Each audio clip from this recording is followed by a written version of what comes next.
Hello guys, मेरा नाम है ललित कुमार सैनी और आप देख रहे हो भारत पॉइंट। तो भाई देखते हैं आज की टॉप खबर क्या है।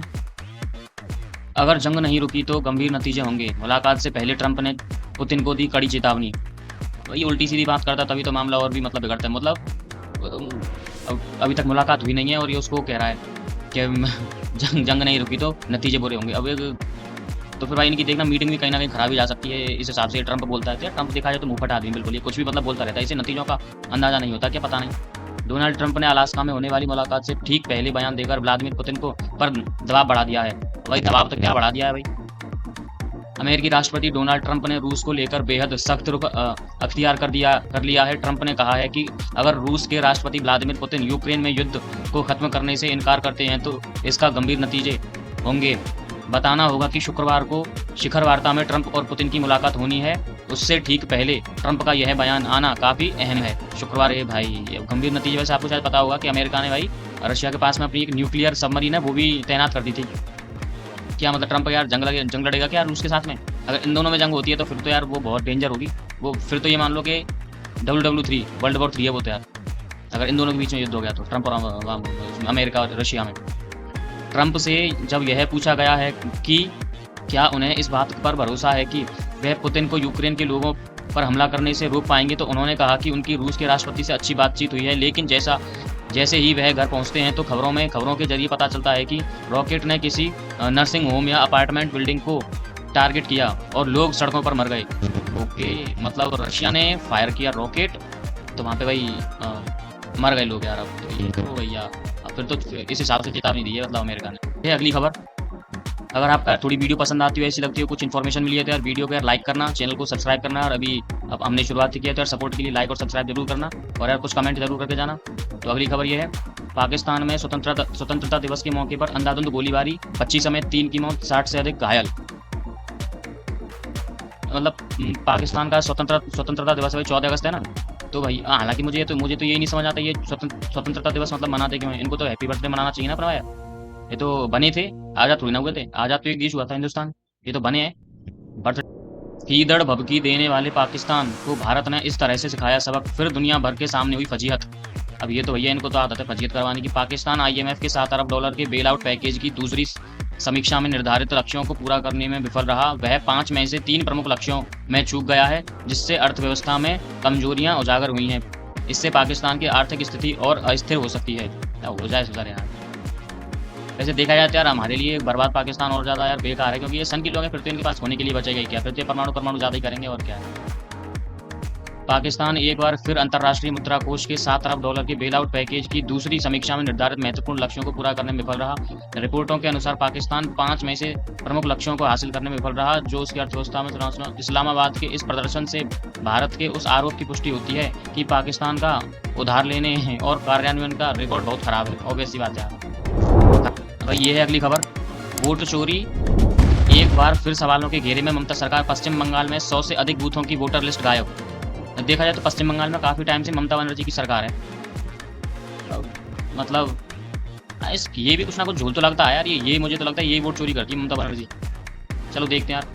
पश्चिम बंगाल में 2002 के बाद से विशेष गहन पुनरीक्षण नहीं हुआ है, जिससे लगभग 100 मतदान केंद्र की मतदाता सूची के रिकॉर्ड अनुपलब्ध हैं। इस जानकारी से खलबली मच गई है और सीएम ममता बनर्जी की सरकार सवालों के घेरे में है। पूछा तो इनसे भी जाना चाहिए। भारत निर्वाचन आयोग ने आखिरी बार पश्चिम बंगाल में साल 2002 के दौरान विशेष गहन पुनरीक्षण किया था। इसके बाद से वहां के लगभग 100 मतदान केंद्र की मतदाता सूचियों के रिकॉर्ड उपलब्ध नहीं। नई जानकारी सामने आते ही खलबली मच गई है। इसके साथ सीएम ममता बनर्जी की सरकार भी सवालों के घेरे में आ गई है।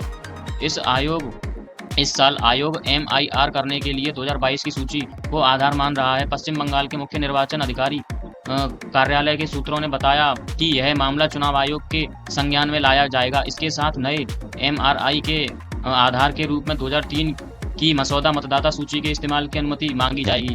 अच्छा भाई, सूत्रों से जानकारी थी कि पश्चिम बंगाल में कुछ मतदान केंद्र पर 2002 के बाद के MRI रिकॉर्ड बिल्कुल भी उपलब्ध नहीं। कुछ मामलों में मतदाता सूची इस तरह क्षतिग्रस्त हो गई है कि उन्हें आयोग से सर्वर पर अपलोड करना संभव ही नहीं है। बंगाल सरकार और चुनाव आयोग आमने सामने। यह जानकारी ऐसे समय में सामने आई है जब पश्चिम बंगाल के 2 विधानसभा क्षेत्रों में तैनात 4 चुनाव अधिकारियों को आयोग ने निलंबित कर दिया है। इस कार्रवाई को लेकर चुनाव आयोग और राज्य सरकार आमने सामने है। बताया जा रहा है कि इन दोनों सीटों की मतदाता सूची में गलत तरीके से नाम जुड़ने का आरोप का मामला सामने आया था, जिसकी वजह से चारों अधिकारी को निलंबित कर दिया था। हाँ, और क्या, सही है, नाम तो गलत जुड़े जा रहे हैं यार। अब पता नहीं भाई बीजेपी जुड़ रही है, कौन जुड़ रही है भाई। सवाल तो इनसे भी पूछना चाहिए ममता सरकार से, ममता बनर्जी की सरकार से। ये भी झोल वाले तो हैं। इसको लेकर ममता बनर्जी ने कहा नहीं होगी अधिकारियों पर कार्रवाई। क्यों भाई? चारों चुनाव अधिकारियों के खिलाफ कार्रवाई के मुद्दे पर विवाद तब शुरू हुआ जब ममता बनर्जी ने आयोग के आदेश को चुनौती दी थी। उन्होंने खुलकर यह कह दिया कि चारों अधिकारियों के खिलाफ कोई कार्रवाई नहीं की जाएगी क्योंकि वे सभी राज्य सरकार के कर्मचारी हैं। अच्छा, इन चारों चुनाव अधिकारियों पर आरोप है कि उन्होंने न केवल आवेदनों का निपटारा करते समय ERO और AERO के रूप में अपने कर्तव्यों का पालन नहीं किया, बल्कि चुनाव पंजीकरण डेटाबेस के लॉगिन क्रेडेंशियल अनधिकृत व्यक्तियों के साथ साझा करके डेटा सुरक्षा नीति का भी उल्लंघन किया है। अरे भाई, OBC आरक्षण का बदल सकता है फॉर्मूला, बड़े स्तर पर बदलाव की तैयारी में है मोदी सरकार। अच्छा, केंद्र की मोदी सरकार OBC आरक्षण के वर्तमान फॉर्मूला को बदलने की तैयारी में है। OBC मामलों से जुड़ी संसदीय समिति ने क्रीमी लेयर की समान आय लागू करने के प्रस्तावों पर विचार कर रही है। OBC मामलों से जुड़ी संसदीय समिति ने केंद्रीय व राज्य सरकारों, सार्वजनिक क्षेत्र की कंपनियों, विश्वविद्यालयों और निजी क्षेत्र में कार्य अन्य पिछड़ा वर्ग के कर्मचारियों के लिए क्रीमी लेयर की समान आय सीमा लागू करने के प्रस्ताव पर विचार करने की सिफारिश की है। अब गेंद मोदी सरकार के पाले में है कि वो क्या करती है। अच्छा भी माना जा रहा है कि अगर इन सिफारिशों पर सरकार आगे बढ़ती है तो यह बड़ी पहल होगी। समिति की सिफारिश का उद्देश्य आरक्षण की व्यवस्था में निष्पक्षता सुनिश्चित करना है और नए सिरे से यह तय करना है कि क्रीमी लेयर श्रेणी में कौन आता है। इस फैसले का कर्मचारियों की नियुक्ति और शिक्षण संस्थानों में नामांकन में असर पड़ सकता है। अभी अगली खबर, राहुल गांधी की जान को खतरा मामले में आया ट्विस्ट, कांग्रेस नेता ने किया ये दावा। भाई पता नहीं यार, मतलब ये आइडिया शायद उनको इस वजह से आया होगा, मतलब जैसे अमेरिका में चुनाव के टाइम पे यार वो डोनाल्ड ट्रंप पे नहीं हुआ था हमला, तो उसको वही सिंपैथी मिल गई थी, तो भाई ये भी ऐसे हमला करेंगे, क्या पता हमला हो भी जाए, इसमें झूठा हो जाए सच्चा हो जाए, क्या पता भाई, या तो खुद करवा ले या फिर इसको सच में कोई हमला कर दे, कुछ भी हो सकता है। बस ये सिंपैथी तो लोगों की मिल ही जाएगी इसको। कांग्रेस नेता राहुल गांधी की ओर से वकील ने पुणे की अदालत में यह याचिका दायर की। इस याचिका में उन्होंने बताया कि राहुल गांधी की राजनीतिक लड़ाइयों और उनके खिलाफ मानहानि मामले में शिकायतकर्ता की वंशावली के कारण उन्हें जान को खतरा है। लोकसभा में नेता प्रतिपक्ष और कांग्रेस सांसद राहुल गांधी की जान को खतरा मामले में नया मोड़ आया। कांग्रेस नेता सुप्रिया श्रीनेत ने मामले में जानकारी देते हुए कहा कि राहुल गांधी के वकील ने उनसे सलाह लिए बिना या उनकी सहमति लिए बिना ही उनकी जान को खतरा बताते हुए अदालत में एक लिखित बयान दायर किया था। राहुल गांधी इससे पूरी तरह असहमत हैं, इसलिए कल उनके वकील अदालत से यह लिखित बयान वापस ले लेंगे। अब ये है नई खबर, बिहार SIR सुप्रीम कोर्ट में लगातार दूसरे दिन सुनवाई। वकीलों ने पूछा चुनाव के बाद यह क्यों नहीं कर सकते, क्या नहीं कर सकते भाई। बिहार में स्पेशल इंटेंसिव रिजीव को चुनौती देने वाली याचिका पर लगातार दूसरे दिन सुप्रीम कोर्ट में सुनवाई हुई। जस्टिस सूर्यकांत और जस्टिस जयमाल्या बागची की पीठ ने इस दौरान याचिकाकर्ताओं के वकीलों को सुना। अच्छा भाई, वकीलों ने कहा कि कोर्ट को बिहार में चल रही SIR प्रक्रिया पर रोक लगानी चाहिए। वरिष्ठ अधिवक्ता अभिषेक मनु सिंघवी ने कहा रिवीजन के खिलाफ कोई नहीं है, इसे दिसंबर में करिए। रिवीजन के खिलाफ कोई नहीं है, इसे दिसंबर में करिए जब चुनाव खत्म हो जाएं। अच्छा भाई, जब चुनाव खत्म हो जाए तब करो, मतलब जो फर्जी अगर वोट हो कोई इसमें तो वो पड़ जाए, तो इसका तो कोई मतलब ही नहीं है ना। फिर सिंघवी की दलील थी कि मतलब यार इसका तो मतलब मुझे साफ साफ ये लग रहा है कि कांग्रेस झोल करने वाली है यार, फिर कुछ अगर ये कह रही है तो भाई। सिंघवी की दलील थी कि या फिर भाई ऐसा हो सकता है कोई बीजेपी झोल कर रही हो और क्या कोई फर्जी नाम जोड़ रही हो, ऐसा भी तो कुछ हो सकता है शायद, क्या पता भाई, कुछ भी हो सकता है भाई। देखते हैं नतीजों पे हम क्यों अपने आप पहुंचे भाई, देखते हैं खबरों में क्या है। सिंघवी की दलील थी कि 2003 में जब बिहार में इंटेंसिव रिवीजन हुआ था तो यह विधानसभा चुनाव से 2 साल पहले और आम चुनाव से 1 साल पहले किया गया था। उन्होंने कहा